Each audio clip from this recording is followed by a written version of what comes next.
उपसभापती नीलम गोरे आपल्या सोबत आहेत। आज एक बैठक जी आहे महिला आयोगाच्या कार्यक्षमतेवर आणि त्याच्यावर संवाद जे आहे तो घडून आणला त्यांनी। अनेक समाज कार्यकर्त्या तुमच्या पाठी उभ्या आहेत, पदाधिकारी, नेते मंडळी, मंत्री महोदय सगळेच होते। काय नेमकी चर्चा झाली? नाही, मुळामध्ये चर्चेला तुम्ही पण सगळी ती लाईव्ह घेतलेली आहे चर्चा, परंतु प्रत्यक्षामध्ये पोलिसांनी एखादी केस त्यांच्याकडे आल्यावर चार्जशीट दाखल दिल्यावर प्रत्यक्षामध्ये काशी न्यायप्रणाली महिला आयोगाने वापरावी याच्याबद्दलही सूचना आल्या। त्याचबरोबर असंघटित कामगार किंवा ऊसतोड कामगार यांच्याबद्दलही चर्चा झाली। काही ठिकाणी महिलांना न्याय मिळताना जो दबाव आणला जातो किंवा ते सायबर क्राईमच्या संदर्भात सुद्धा चर्चा झाली। आणि महत्त्वाचं म्हणजे महिला आयोगाला निधी, रिक्त असलेली पदं भरली जाणं आणि त्याचबरोबर त्यांची जागेची अडचण या सोडवण्याबरोबरच 10 कोटी रुपयाचा निधी राज्य सरकारने देऊ केलेला आहे, जेणेकरून त्यांना त्यांचं काम सक्षमपणाने करता येईल। त्याचबरोबर प्रत्येक तालुक्याला समुपदेशन केंद्र करण्यासाठी पोलिसांबरोबर समन्वय ठेवून काम करावं अशाही सूचना आल्या। या सगळ्या SOPच्या आधाराने नवीन सदस्य आल्यावरती आणि आत्तासुद्धा मधल्या काळामध्ये ज्या ज्या सूचना असतील आणि त्याच्यात मी खास करून महिलांना एक सांगेन की त्यांनी तक्रार केल्यावर दिवस रात्र त्यांची तक्रार घेतली जाईल आणि या कामामध्ये पुरुषांनी पण सहभागी व्हावं असं सुद्धा आदिती तटकरे यांनी सांगितलं। आणि मला असं वाटतं की आदिशक्ती मोहीम जी आदिती तटकरे यांनी राज्य सरकारची सांगितलेली आहे ती जर का मजबूतपणे चालवली तर समाजामध्ये या महिलांना मदत करणारा एक मोठा घटक उभा राहील। खरं तर सकाळी 10:30 वाजल्यापासून दुपारी 3 पर्यंत ही सगळी मोठी अशी बैठक पार पडली। पण या बैठकीत म्हणजे काही मुद्दे समोर आले। तो पहिला मुद्दा म्हणजे की सदस्य जे आहेत त्यांची अद्यापर्यंत नियुक्ती झाली नाही। ह्याकडे तुम्ही कसं पाहतात आणि मग कधीपर्यंत सदस्य येऊ शकतील? नाही, हा जो विषय असतो तो संपूर्णपणे कॅबिनेटचा निर्णय असतो की त्यांची कधी नियुक्ती केली जाणार आहे, पण ती लवकर केली जावी असं आम्हाला सगळ्यांनाच वाटतंय। पण सदस्य आल्या म्हणजे ताबडतोब काम सुरू होतं असं नाही आहे। आज सामाजिक संघटना ज्या आहेत त्या जवळजवळ चांगल्या आलेल्या होत्या, त्यांचे नावपत्ते आम्ही आयोगाकडे देणार आहे आणि त्यांना तिथल्या जनता दरबारात आणि कार्यक्रमात सहभागी करून घेण्याबरोबर महाराष्ट्रामध्ये त्यांच्या जवळजवळ 150 संघटना जोडल्या गेलेल्या आहेत। पण अजूनही जे लोक असं काम करत आहेत त्यांना आयोगाचं बळ मिळावं, त्यांच्या कामाचा फायदा यांनी घ्यावा, त्याचबरोबर अधिक संशोधन हाती घ्यावं जेणेकरून त्यांना कायद्याच्यामध्ये काही बदल करायचे असतील तर करता येतील। अशा अनेक विधायक सूचना आल्या आहेत आणि त्या सगळ्या आम्ही एकत्रितपणे आयोगाचे अध्यक्ष, सदस्य, सचिव यांनी सगळ्या त्या ऐकलेल्या आहेत आणि त्या ते स्वीकारणार आहेत। उत्कर्ष रुपवते यांनी थेट तुमच्यासमोर मुद्दे मांडले। ते म्हटलं की मी 2022 ते 2025 या संपूर्ण आयोगाची सदस्य होती। मी दौरे केले, मी अहवाल तयार केला, पण त्या अहवालाची अंमलबजावणी किंवा मग त्याच्यावरची कार्यवाही आहे तीच पूर्ण झालेली नाही। हे कसं आहे? म्हणजे 2022 ते 25 एक सदस्य काम करतोय, पण त्याच्या कामाचा जो आहे तो पुढे फायदा करून घेतला जात नाही। याच्यासाठी म्हणून राज्य महिला आयोगाच्या अध्यक्षांबरोबर त्यांच्या सदस्य सचिवांनी पण हा आढावा घेणं गरजेचं आहे की अहवालामध्ये काय होतं। परंतु आयोगाने जे शिफारसी राज्य सरकारला केल्या आहेत तर त्या 4थ्या महिला धोरणात आल्या आहे का हे आम्ही पाहणार आहोत आणि जर का आल्या नसतील तर त्या शिफारसींची प्रत आम्हाला द्यायला सांगितली आहे।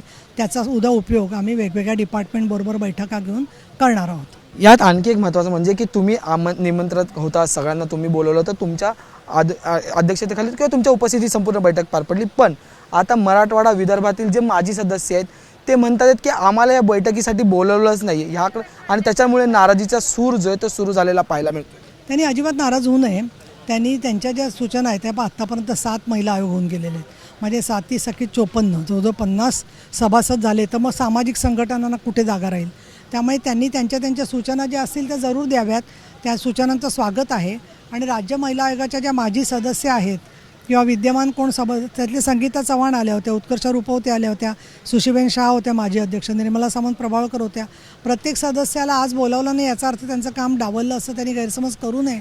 हा त्यांची दिशाभूल करण्याचा प्रयत्न जाणीवपूर्वक होतोय असं मला वाटतं। चित्रा वाघ होत्या आणि त्यामुळे या सगळ्याबद्दल त्यांच्या ज्या सूचना असतील त्या स्वीकारून त्याच्याबद्दलचं त्यांच्या कामाचा अधिक फायदा कसा करून घेता येईल हा आपण विचार करावा असं मला वाटतं। एक विशेष मुद्दा तुम्ही अधोरेखित केला की कौटुंबिक न्यायालयात जे वाद येतात त्याच्यात मग डोमेस्टिक व्हायलन्स असतो, हुंडाबळीच्या केसेस असतात किंवा मग इतर केसेस असतात, त्या सगळ्यांच्या वेळी जेव्हा लढा देताना महिलांना वेगवेगळ्या सत्रांमध्ये कोर्टासमोर, न्यायालयासमोर जावं लागतं। हे सगळं एकाच छताखाली यावं असा एक प्रयत्न तुमच्याकडून होताना पाहायला मिळतो। हे नेमकं प्रकरण काही? तुम्ही खूप सुंदर प्रश्न विचारलात, मी तुमची ABPची मनापासून आभारी आहे। रेस्टिट्यूशन ऑफ कॉन्ज्युगल राईट म्हणजे नवरा बरोबर पत्नीला सांभाळत नसेल, तिच्यासाठी आर्थिक मदत देत नसेल, कुठल्याही मुलांची जबाबदारी घेत नसेल तर त्याच्यातर्फे महिला केस लावतात, कारण पती व्यसनी झालेला असतो की दुसरं असं असतं की कौटुंबिक शारीरिक मानसिक छळ केला तर 498 लावलेलं असतं. काही वेळेला तो घराबाहेर तिला काढून टाकतो, मग तिथे कौटुंबिक न्यायालय कायदा संरक्षण जो कायदा आहे त्याच्या तर्फे केस लावली जाते. तर या 3 वेगवेगळ्या केसेस बरोबर परत फॅमिली कोर्टात केस असते की जी मुलांचा ताबा खेळायसाठी घेतली जाते. तर मी सभागृहात पण उपसभापतीच्या चेअरवरून बोललेले माननीय फडणवीस साहेब समाज असलेल्या असताना सभागृहामध्ये माननीय शिंदेसाहेब होते की आपण या सगळ्या तिन्ही कोर्टांच्या मधल्या फेऱ्या ज्या आहेत त्याच्यात एक कोर्ट दिवाणी आहे, एक क्रिमिनल आहे. तर एका ठिकाणी जर का त्या केसेस क्लब केल्या तर आपोआप महिलांच्या केसेसची संख्या 1/3 होईल. तर त्यानुसार माझी न्यायदेवतेला सुद्धा विनंती आहे की याच्यामधून काय मार्ग काढता येईल याचा त्यांनी विचार करावा. तर महाराष्ट्रामध्ये फार वेगाने महिलांना न्याय मिळू शकेल. ती शेवटचे 2 प्रश्न. त्यातला पहिला प्रश्न असा आहे की म्हणताना काही समाजसेवक असे म्हटले, समाज संघटना अशा म्हटल्यात की जे अधिकारी आयोगावर येतात त्यांनी हे आयोग प्रेग्नन्सी लिव्ह म्हणून पाहू नये किंवा इथे आराम आहे म्हणून पाहू नये, तर इथं खरंच काम करायची इच्छा असेल तरच इकडे यावे. त्याच्यानंतर मग त्यांची प्रायमरी पोस्टिंग पुढच्या टप्प्यात करता येईल. सगळेच मंत्री सगळेच महामंडळाच्या लोकांची हीच अपेक्षा असते किंवा आपल्याकडे येणाऱ्या माणसाने तात्पुरत्या स्वरूपात येऊ नये. त्याच्यामुळे आपण सरसकट खूप चांगल्या अधिकाऱ्यांनी काम केलेलं आहे.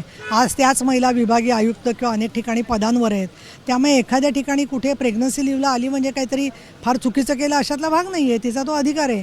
त्यामुळे मला असं वाटतं की अशा ज्या सहजगत्या झालेल्या ज्या कॉमेंट असतात त्याच्यामुळे अर्थाचा अनर्थ होण्यापेक्षा त्याच्याबद्दल थोडंसं वस्तुस्थिती बघावी आणि कायमस्वरूपी IAS अधिकारी पूर्ण कार्यकाल पूर्ण करेल असा असावा, ही जी अपेक्षा आहे ती योग्य आहे. या बैठकीचं पुढचं आता स्वरूप कसं असेल, कसं एकंदरीत संपूर्ण तयारी असेल, कारण की तुम्ही अनेक बैठका घेणार असं सुद्धा म्हटलं.